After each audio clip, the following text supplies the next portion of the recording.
जरी आपल्या घरी कुकर नसला तरी आज आपण पातेल्यामध्ये भात कसा शिजवायचा हे पाहणार आहोत। ही रेसिपी म्हणजे रोजच्या जेवणासाठी बनवा न करपता इंद्रायणी भात। चला तर मग जास्त वेळ न घेता आजच्या रेसिपीला सुरुवात करूया। इथे मी 1 वाटी इंद्रायणी तांदूळ घेतलेले आहेत, छान असे स्वच्छ धुवून घेतलेले आहेत। आता इथे एक मी पातेलं घेतलेलं आहे, यामध्ये आपण 1 चमचा तेल घालायचं आहे आणि हे धुतलेले तांदूळ आपण या पातेल्यामध्ये घालून घ्यायचे आहेत। छान असं पाणी नितळून घ्यायचं आहे या तांदळाचं। इथे तुम्ही कोणताही तांदूळ घेऊ शकता, तुम्हाला जो आवडत असेल तो। इथे मी इंद्रायणी तांदूळ घेतलेला आहे। आपला सगळा तांदूळ यामध्ये घालून झालेला आहे।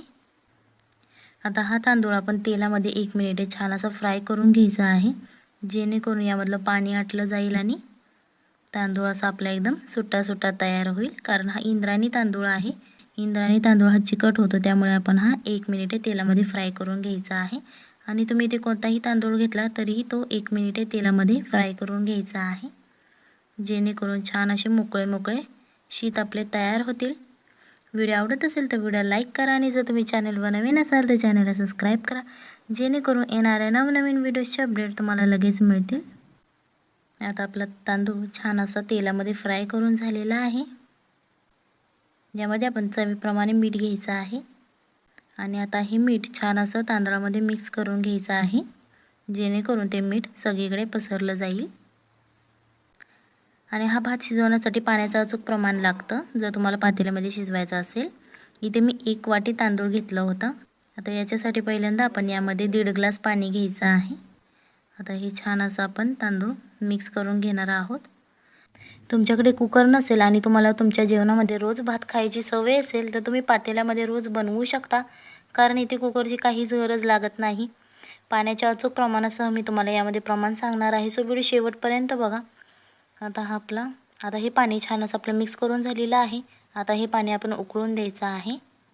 आता हे तांदूळ आपण छान असे उकळून द्यायचे आहेत 10 मिनिटासाठी। आता इथे तुम्हाला दिसत असेल बघा 10 मिनिटे झालेली आहेत आणि पाणी छान असं आटत आलेलं आहे। आता याच्यावरती आपण झाकण ठेवायचं आहे आणि गॅस बारीक करायचा आहे, जेणेकरून हा भात आपला छान असा वाफेवर शिजला जाईल। अजिबात पातेल्यामध्ये करपत नाही, त्यामुळे टेन्शन घ्यायची काहीच गरज नाही आहे। आता आपले 10 मिनिटे झालेली आहेत। आता तुम्हाला दिसत असेल बघा थोडंसंच पाणी यामध्ये राहिलेलं आहे। आता परत आपण याच्यावरती झाकण ठेवायचं आहे आणि ते पाणी आटून घ्यायचं आहे। आपण 1 वाटी तांदळासाठी 1.5 ग्लास पाणी घेतलं होतं।